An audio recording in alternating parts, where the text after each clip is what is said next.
we've talked about the opportunities and the alternatives to transfer, let's take a look a little bit at the length of time it takes to execute on any of these transitions. In general, a typical M&A process may last anywhere from 6 to 9 months and sometimes up to a year to get done. And I know this slide is a bit busy, so I'll try to walk through some of the main phases here. Marketing document prep is the first major task to getting a deal up and running. This is where we, as your advisor, would spend a good deal of time to run our own due diligence and work with you to develop a well thought out confidential information presentation, or what we call a SIP. So this is where we try our best to present all facets of the business in a way that might be most meaningful to potential buyers. And then during this time, we will be researching and compiling a list of potential buyers that obviously will run by the seller and make sure everyone's on the same page. And then the second phase is launching the deal to the marketplace. Usually we'll start with strategic buyers. You know, they're not necessarily in the business of reviewing deals, so it will likely take them a bit longer to sign NDAs and review the marketing materials. Then we put financial buyers in the mix maybe a week or so later, as they're pretty quick at working through and reviewing materials. So basically through this segment, it would lead us into getting our first indications of interest, and then later a letter of intent, or LOI, which is a written document that outlines the intentions of both the buyer and the seller during a transaction. And so we'll essentially use this as kind of a roadmap to that transaction.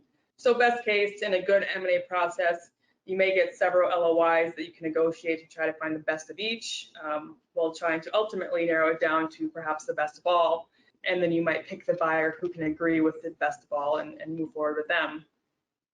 So once an LOI is signed, the buyer goes through their due diligence process. And this is certainly where preparation is going to come into play. A good advisor will take steps and make sure that you have proper documentation put together and it's well organized in what we call a data room. And then towards the end of diligence and moving closer to closing is where the purchase agreement comes into play. And the purchase agreement is the actual legal document that gets negotiated. So we, as your advisor, would work with you and your attorney in making sure that the terms that were agreed to in the LOI phase are being captured in the actual agreement that gets closed on. And then obviously from there, you get your proceeds. Macy, quick question on this timeline. One of the questions that we had early on in our presentation was the ability to transfer the alternatives. So go from MBO to ESOP, or maybe you want to go from ESOP to the M&A route, or maybe it's the M&A route back to the ESOP. When you're looking at this timeline, is it your opinion that you can do that, or are you excluded from transitioning between alternatives at any point? No, it actually, in this timeline, what Tom's explaining, that kind of analysis is something that you'd probably want to consider first. We at Prairie, oftentimes when a buyer is trying to decide what perhaps is the best road for them, we might present to them something that's called an alternatives analysis, which kind of outlines the different roads, you know, and what that might mean, the whole process, and maybe what it means at closing.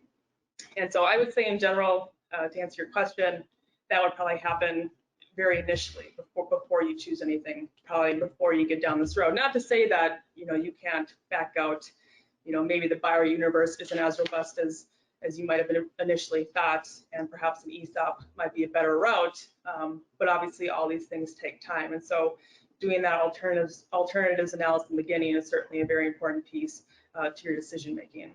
And we have had events where we looked at both ESOP and M&A side by side up to the LOI or the IOI phase.